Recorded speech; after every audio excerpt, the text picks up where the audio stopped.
right. NephilimArmy, Mustachemagic, Kagalichu Mirror. Are they similar styles though? Well, I see Hero Falls. I see Strangles. So, Exarch Rotten Ranker. as Jeff pointed out earlier at the start here, apparently the entire top 4 is Kagalichu. So, what's next on the watch list? But that could simply be a matter of what people were expecting, what decks people chose. This is our first Hex Bash, and a lot of people will be looking to this event, the results in the deck list, to get an idea of what to play in the near future. I think that the representation of this deck had a lot to do. It's a very good deck, and the Resurrection Seeker combo is very powerful, and it has the rock core recursion, which is also very strong. But I think this is definitely a sign of overrepresentation of a certain deck. People just picked it up and played it this week. Look forward to seeing the stats and seeing just this top 4. Is it just because half of everyone decided to play Kagalichu today? It might be. It's been waiting. The difference is, of course, Lasgar's Vengeance promoted an unfun playstyle, but when Kagalichu is involved, games are played. Like, even if the Kagalichu deck is the best deck by some margin, it's a deck that interacts, and it's a deck that plays cards and lets the opponent play cards and doesn't just wipe the board from one side.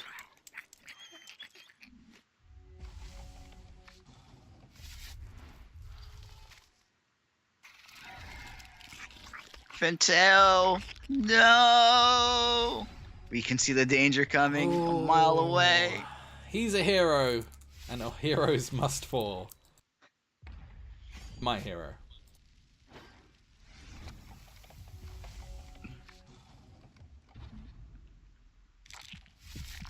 Spider, though. Spider's good. An Exarch of the Egg earlier.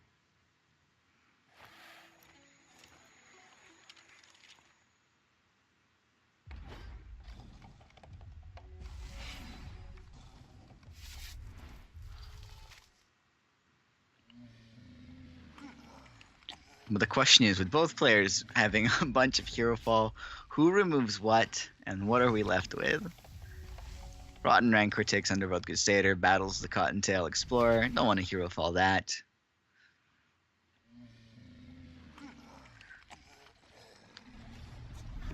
Right back, a battle and a void of the Underworld Crusaders. Not a Hero Fall though, which means the NephilimArmy's Underworld Crusader stays in hand. Hero Fall on Eternal Seeker. That Eternal Seeker is still in the crypt. So I do expect that coming after this Hex Bash, players will keep the Blood Wild in mind again and put more answers for Crypt. I think the answer to Kagalichu already exists, and it's Diamond Sapphire with Clash of Steel and Eldorathian's Glory, to be perfectly honest. The deck, it's got a lot of these tools. Yeah, the deck maybe needs to be built slightly differently with the absence of the aggro blast, but voiding cards is potentially the answer.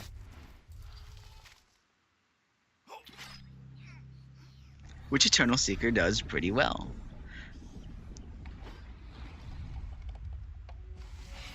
And that's why both sides are packing it. No way you could see this. Voiding gets around Deathcry, Deathcry being super popular. So, as opposed to the direct Deathcry decks, we are definitely seeing Eternal Seeker used to good effect. And what's a great way to get Eternal Seeker out early? Mordrum's Gift and Rotten Rancor. Love Mordrum's Gift, man. It's so funny, making all these little widdly little troops. But it did make an Archive Dweller earlier, so it does have that going for it. And I really like Mordrum's Gift on the same troop over and over again, creating some sort of crazy card advantage engine. Mordrum's Gift, it dies. You can rotten rancor it back and still get that effect. Paw of Yazgan will take out Underworld Crusader, but that is 2 more health. These 2 players still Mustachemagic 14 health, NephilimArmy at 17, relatively even. Mustachemagic, I believe that's pronounced. Must ache magic. When your Hierophant. Cottontail Explorer, burying some Raw Paw Gang. There's some options for sacrifice, putting things into hand. Hands are starting to thin out. Just a hero fall and resources in both players' hands. Monsagi coins, though. Yeah, they're Monsagi coins, which is relevant. Sure. This Acolyte of Shoku could put in some work right now with 9 resources currently on the board. We do have a Rotpaw Gang in the crypt for NephilimArmy, and that can come back out. She's sacrificing a Cottontail Explorer for it. Varying that cost. 2 is still going to be a hot number for an Eternal Seeker. But at least it only takes out 3 instead of 4. Oh, that's our boy. It's probably... I feel like this game might be over before a Tarantula shows up. Shows up? But, shows up. But there he is, and he's up against 0 removal currently, so that's pretty good. It's all been used up. Here's Finteo. If you don't answer the Rotpaw Gang, Finteo does his thing. Culmination. Hero fall in response, take out the potential for Dreadlings forever. Monsagi coins gets discarded. All of them.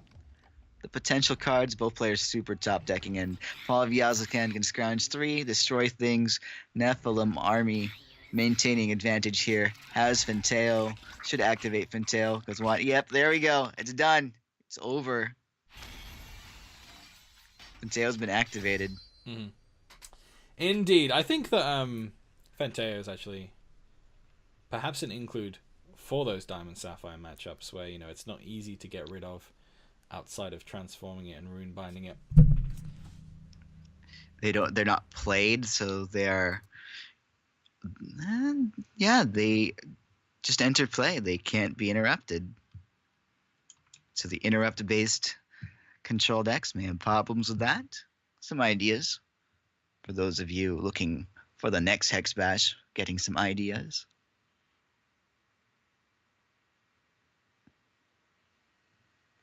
But for now, let's load up game 2. Yeah, I still believe that Dreaming Fox with Eldorathian's Glory is still very well positioned, especially, like, you saw the type of deck that Jeff was running today, and Sorius too. Like, I think that, you know, potentially Glory does very well against these wide decks that, you know, for the most part are going to be putting out troops with low defense. There are a lot more troops now available to people that have 4 defense, though. That's the real difference Lasgars makes. You know, Hero of Legend is available, Fenteo is available, the Crusaders don't die to Eldorathian's Glory, don't get removed. So there is just a lot more of these cheapish 4 back-end troops that can work now. And in the double Kagalichu matchup, Culmination of Blood can get charged up pretty fast.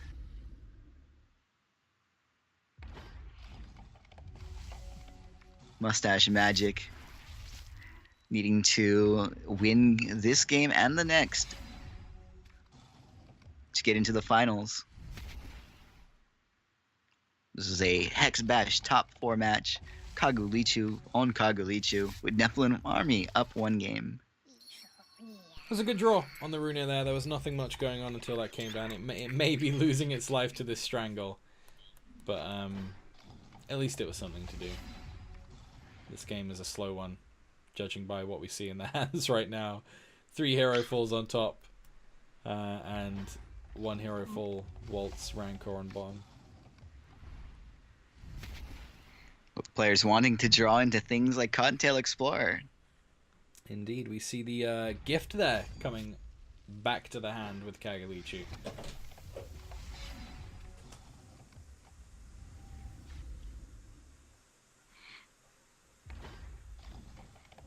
Mustachemagic finds a resource. 5th resource.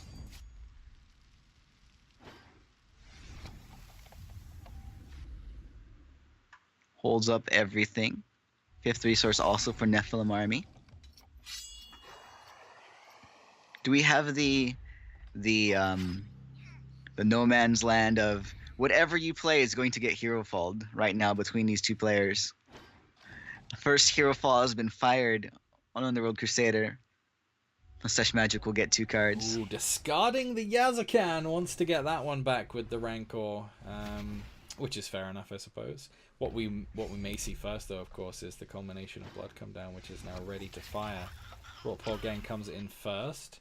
So this is interesting, actually. So maybe hero fall then, culmination. Maybe we wait for Waltz here. Looks like the first option is the one that happens here. Losing that more drums is quite a big deal, actually. Looking good for Mustachemagic, though.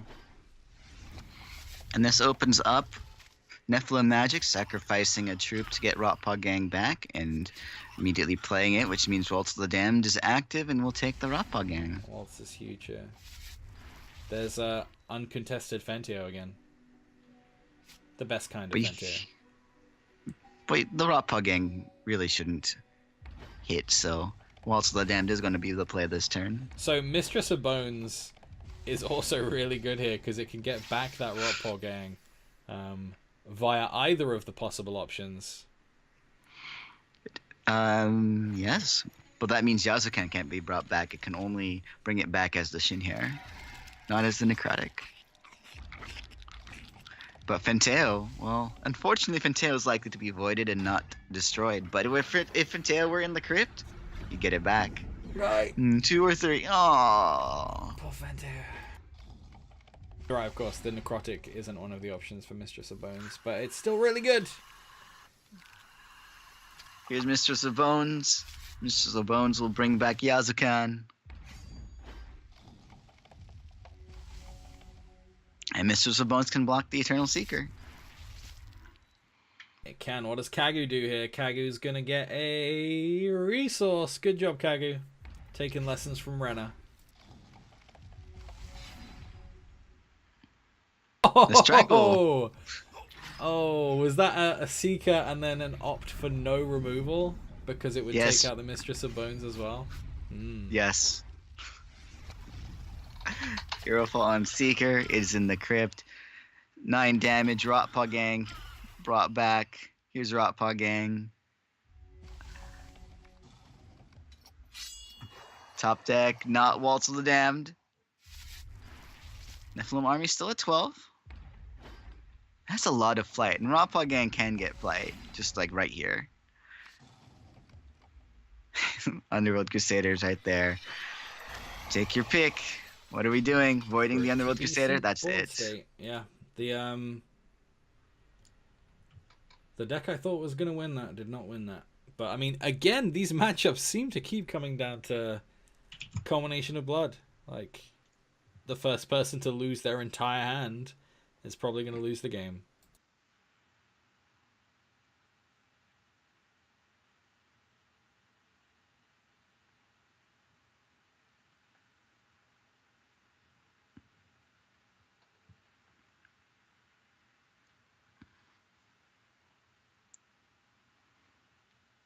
And already losing 2 cards, especially key cards, really hurts. Just losing your entire hand, especially late in the game when you cannot recharge. And if you've spent this entire game trying to build up that advantage, it hurts. Both players taking 6-card hands. All is fair. The Waltz of the Damned was very good there as well, actually, now that I think about it. Waltz of the Damned with no recovery because of the previous culmination of blood.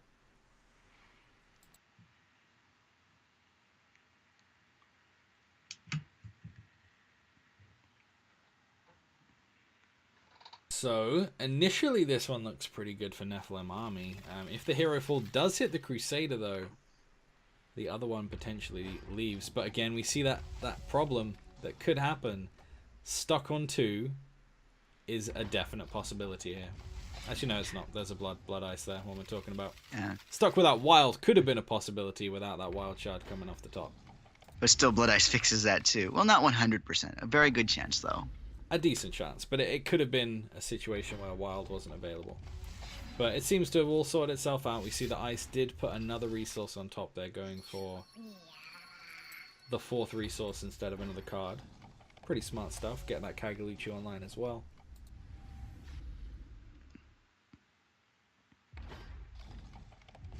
Man, ice is so good at fixing things. So, what does Mustachemagic here use that hero for on? It is the Crusader. That's going to take the other one out of hand. There is a draw 2, but mostly fine. Another Hierophant doesn't seem terrible. It's a good pick. Keeping Monsagi coins in hand to discard later if needed. Kagalichu picks up a coin. Oh no, it wasn't a coin. It switched. It picks up the hero fall again. And opts to wait until the turn switches, which means that the he could have got the other hero fall, but didn't. Got the other Hierophant even. Wow. Kagalichu just brings back that Hierophant. The buffed one too.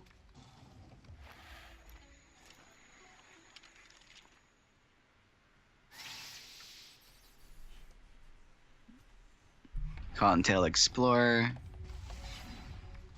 from Mustachemagic.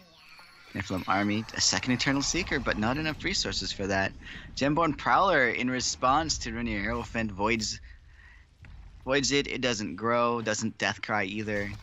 I'm convinced that this combination is going to do it again. Like, Strangle, Waltz of the Damned, Seeker, all gone in the blink of an eye. And Mustachemagic here with a Rancor in hand and a Gemborn Prowler and Mistress of Bones. Yeah, so just absurdly good stuff there. Seeker coming in, voiding out the culmination, putting in work every single time. Paul's gonna have to scrounge and destroy Eternal Seeker. It only destroys though.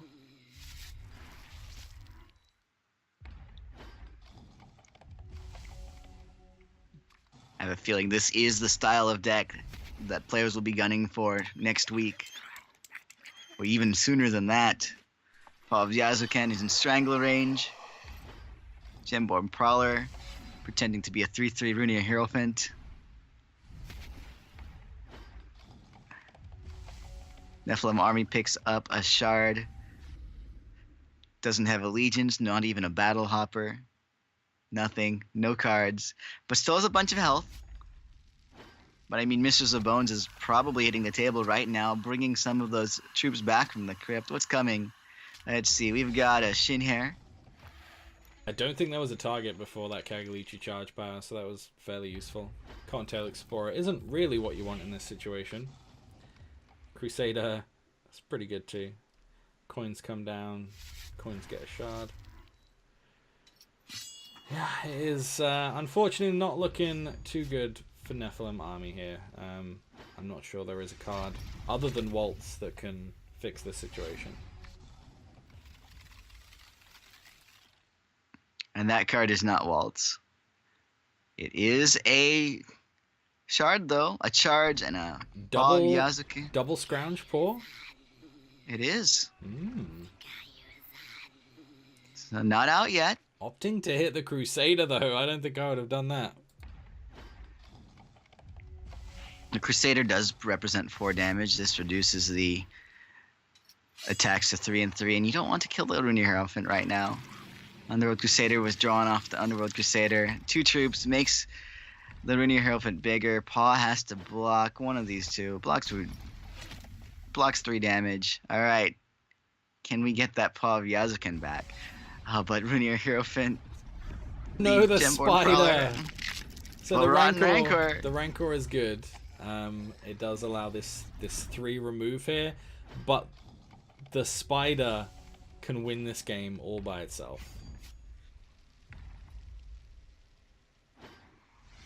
The other part is that Exarch of the Egg is a trade at this point. Yeah, true. As an Exarch, but the spider's gonna do it. Spiderling victory. Gives Mustachemagic 2 more cards. Exarch of the Egg. The spider is going to win it. So close that he was on 5-2. Like one more swing with the Seeker would have pushed it through, and if that spider didn't come off, it would have been mostly fine. Oh man, that was close. If the spider didn't come off, then the NephilimArmy will have survived the culmination of blood. So very close coming back from there.